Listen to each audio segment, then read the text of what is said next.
mchana nakupa sifa, day and night, Lord, I'll give you praise. Kila niendapo nakuinua, I will honor and live for you.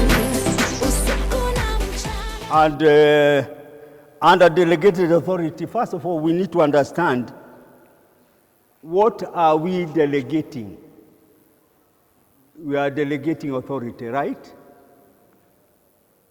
But what kind of authority? It's actually leadership. So simply we are delegating to leadership. We're getting what we are talking about. So what is this leadership that we talk about? What is leadership?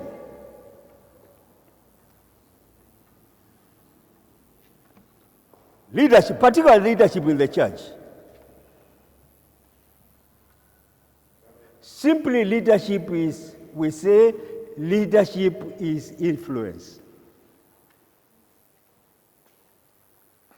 Wherever you are, whatever you are doing, you are influencing in one way or the other. Are you getting what we are talking about? Wherever you are, as long as you are a leader in this church, in whatever department that you are in, you are influencing in one way or the other. Okay? Let us read the book of Hebrews chapter 13 and verse 7. Hebrews 13 verse 7. Verse 7, yeah. Obey those that are above you. Obey your leaders. So wherever you are as a leader, there are people who are being told to obey you. In whatever position you are, there are people that are below you, and they are told to obey who? To obey you. And they say in leadership, when there are no followers following you, what you are doing, you are just taking what? You are just taking a walk.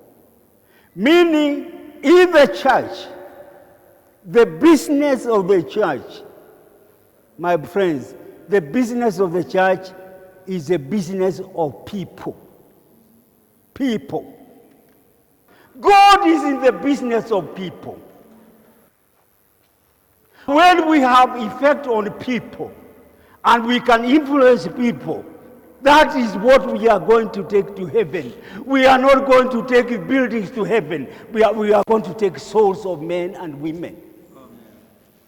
So as long as you are a leader in this church or wherever you are, you could be a leader in the community. You could be a leader wherever, either appointed or elected, whatever it is. We are in the business of who? Look at your neighbor and say, you are the people. Wewe hujamwambia Bwana. Na kuona hujamwambia. We are the people. Okay? So it's good to understand. We are the what? We are the people. Bwana wetu asifiwe sana.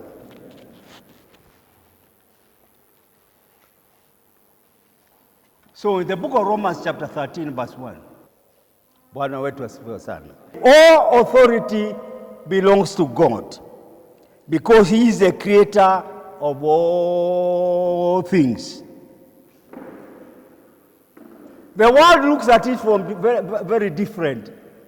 When I'm elected as a member of parliament, when I'm elected as an MCA, when I'm elected as a governor, I am a leader, yes. But it is because of the resources that are used. So I will be ruling you people. Ruling you people. You are at my mercy for the next 5 years. Kama nataka barabara ipite kwangu, hata inapita kwangu katikati, hakuna kitu mnaweza fanya. Are you getting? That is misuse of authority. Okay?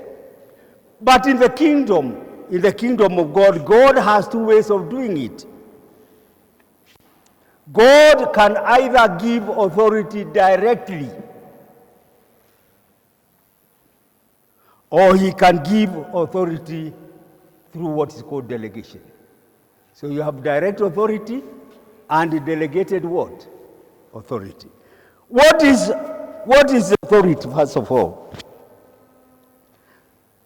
Authority is the ability to exercise.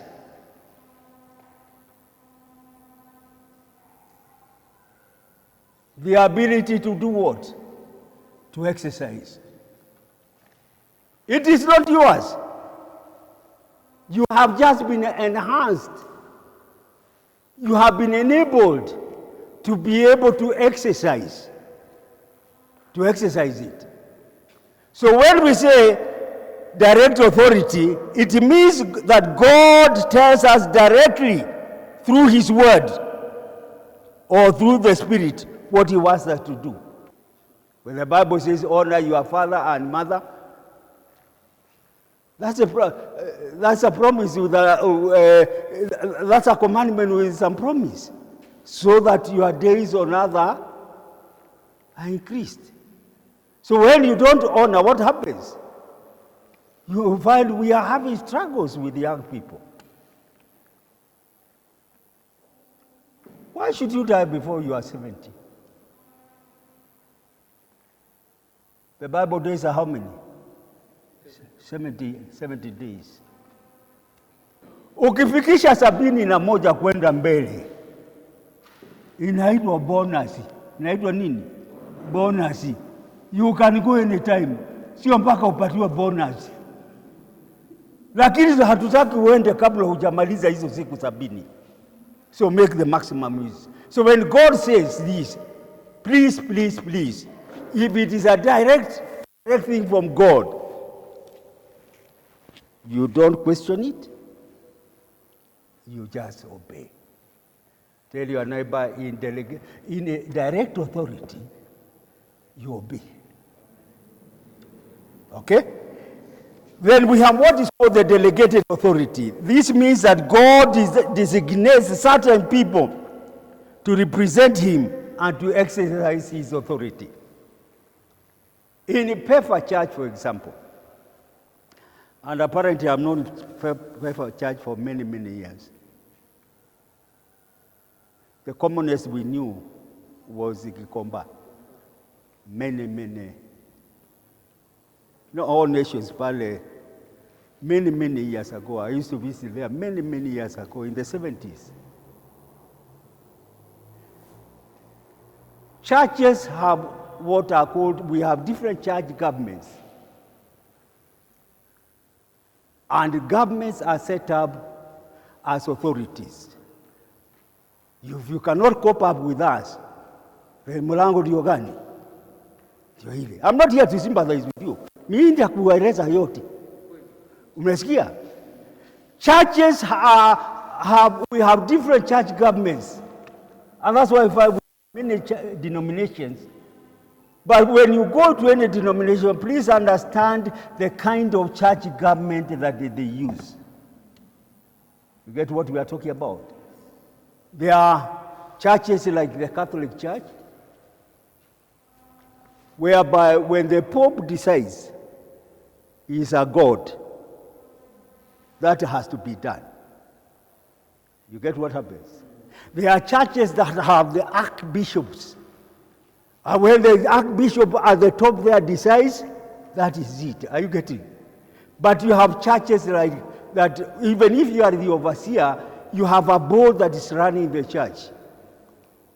I'm talking of the national church, the church in Kenya, for example. You have a board that is running the church. You get what you are talking about? So that one is, that board must be obeyed. And then we have these others that are called independent. The husband and the wife who decide. The husband and the wife, they decide. When they have decided, period, that is their church. Who are you? Personally, I cannot go to such a church because I am an open-minded person. There are things that happen in churches. I want to know why they are happening. Are you getting what happened? And then you have what are called the congregational churches. And this mainly are in the U.S., where it is a congregation that hires and fires the pastor. The pastor has no authority. He can be hired by the congregation. When he preaches a sermon, they say, we don't like that sermon. That pastor does not know how to preach well. So they fire him. Wewe hapa uko bahati bwana. So, all authority is from God. But what has happened? God delegates authority to us. So, within the church, like this church, there will be a senior pastor. With him, he may have an associate pastor or supporting pastors. Then he will have a council of elders, or what in some churches they call them the deacons. Those are the people that are next to him here in terms of authority in the church, which is delegated to them by God. Then they find the pastor cannot be everything. The pastor is the announcer, the pastor is the secretary, the pastor is. So he appoints one as the treasurer, he appoints one as the secretary of the council, he appoints one as whatever. You get what happens. Then there is the music, there is the worship, there is the Sunday school, there is whatever departments are represented here. They are all delegates. They have delegated authority from the man of God. Are you getting what we are talking about? So that whatever you are exercising there, you are exercising as an appointee of the leadership of the church. Mfano mzuri ambao unaweza jifunza nao juu authority ni katika familia. Katika nini? Katika familia. Waefeso 5:22. Mke anapo nyenyekea kwa mke wake ni kuwa hana akili.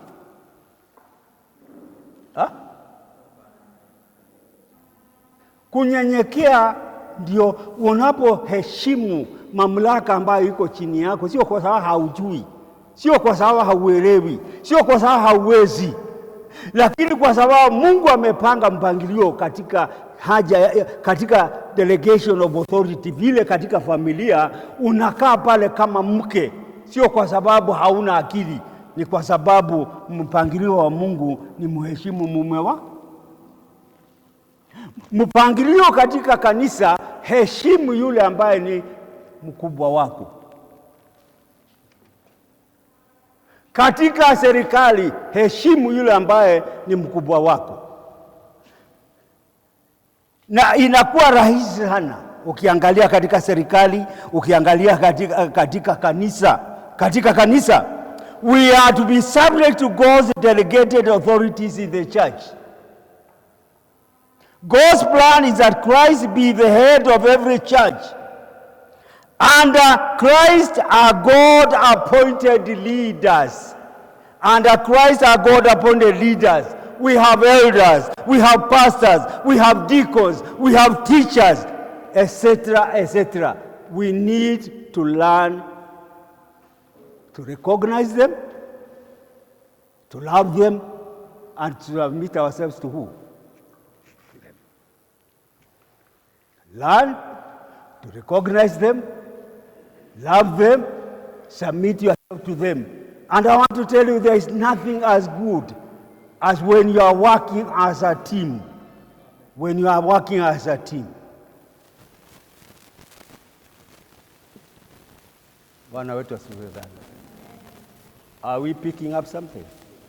Because it is important to understand why delegation is good. Principles of delegation that are important. Number one is called the principle of unity of command. You can only get commands from one superior. Kwa hivyo kama huu ndio superior wako, you get instructions from him. Kama amechukua mwingine akamfanya wewe ndio kiongozi wa hiki kikundi, all of you get instructions. Kile kikundi kinapata instructions kutoka kwa nani?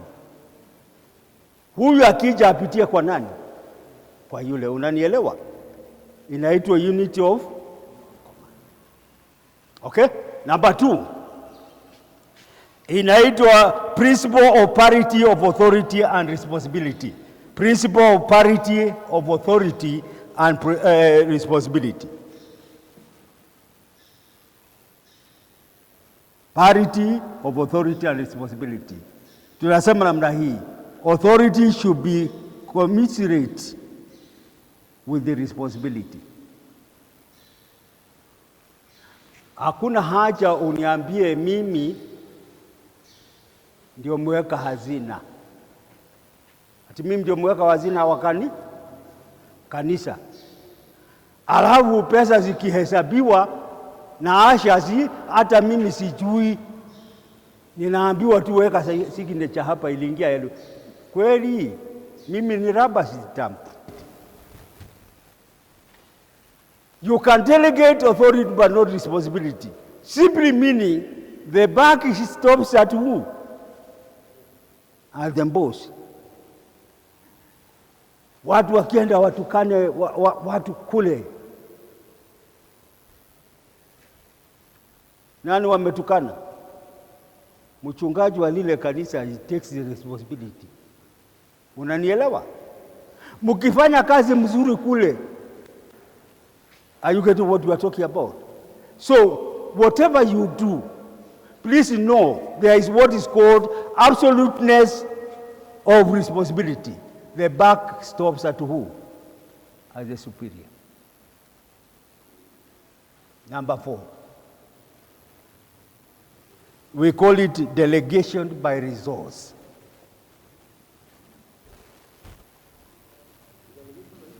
By resource. Hakuna haja tukuambie wewe wewe ndio makamu wa rais. Na hakuna mambo tunaona ukifanya. Are you getting what we are talking about? When the resources are key. In delegation, we want to see resource. This is why we are here and equipping you, so that we can be able to get better results. If you are reaching one person now, you can be able to reach 2. And you get what happened. When you are in this church, we want growth. When there is no growth, it means the church is dying. The principal limitations of authority.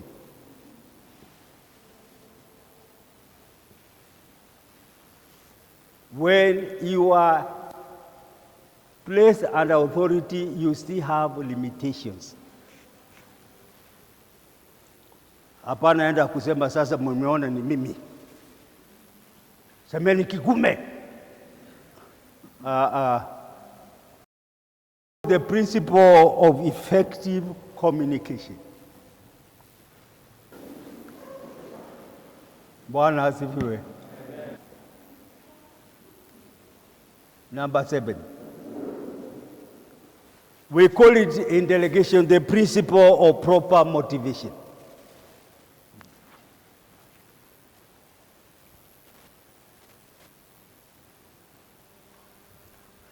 Every junior or every subordinate must be motivated through positive incentives. Through positive incentives.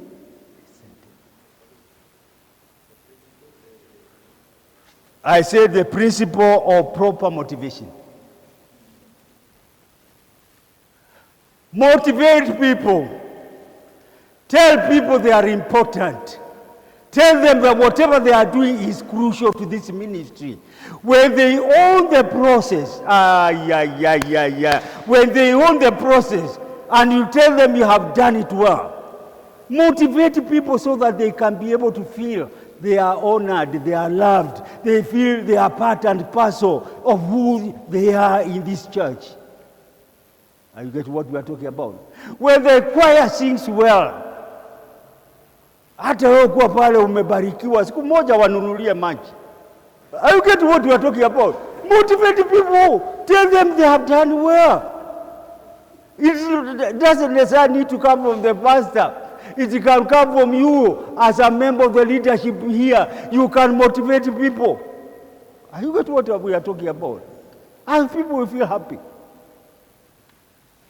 When I went to my village, where I'm staying, as a Nairobian, I was used to internet. You get what? I was used to what? So the first thing I did was to have internet in my house.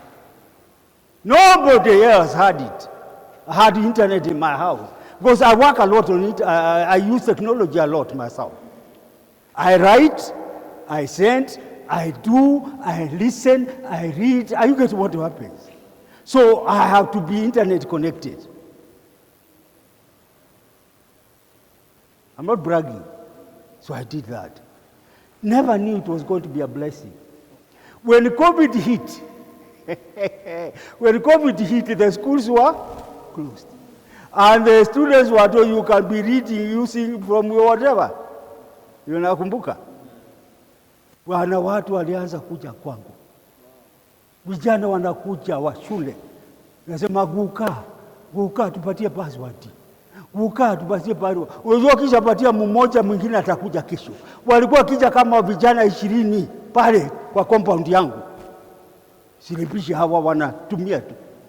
I became a blessing. Are you picking up something? Number 8. I called it the principle of clear chain of command.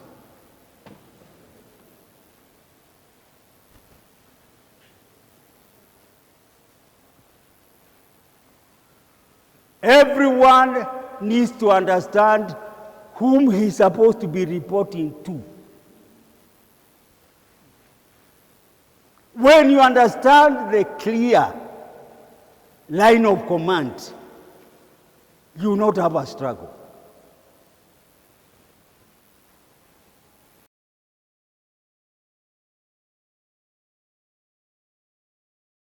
There is also what is called the principle of, number 9, the principle of competence. Competence.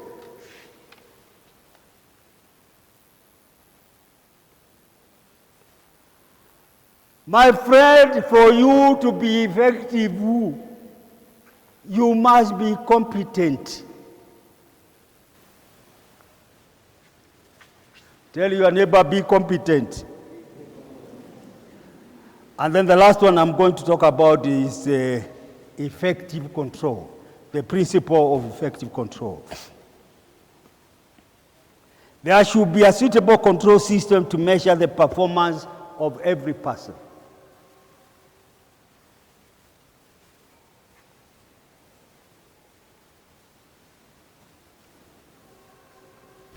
They say if you stay in one position for a long time, you get bored. The 5 C's of leadership. The 5 C's of leadership. We need to equip ourselves with these 5 C's. And I want to tell you, they can be useful to you wherever you are. In ministry, at home, wherever you are. Because it is important. Character.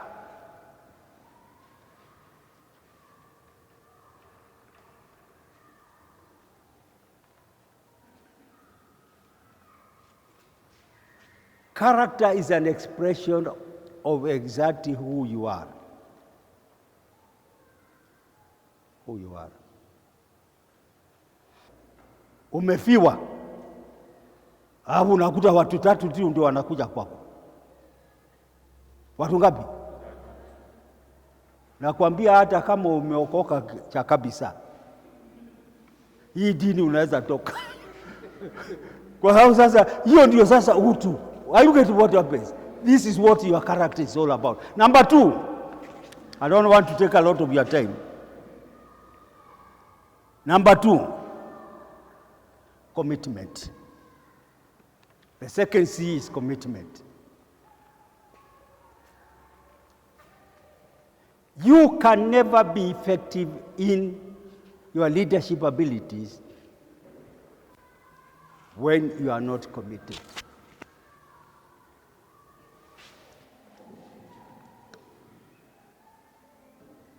The third C is called courage.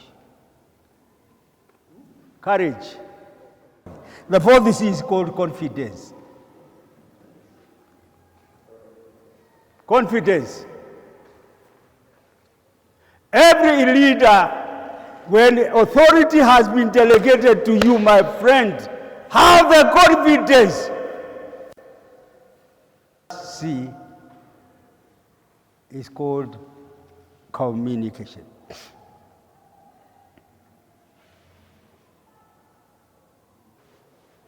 Communication.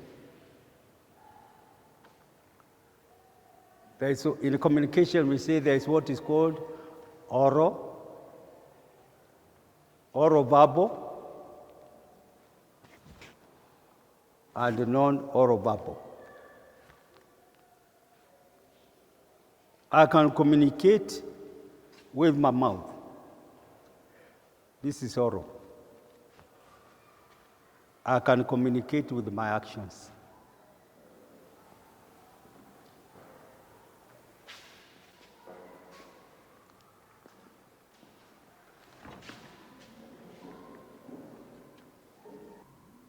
Three things only. What is your personal vision? Maono yako ni gani? Number 2, what is your family vision? Unapeleka familia yako wapi? And number 3, what is your ministry vision? When you commit yourself to those 3, there is nothing that you cannot be able to achieve in this world. Thank you.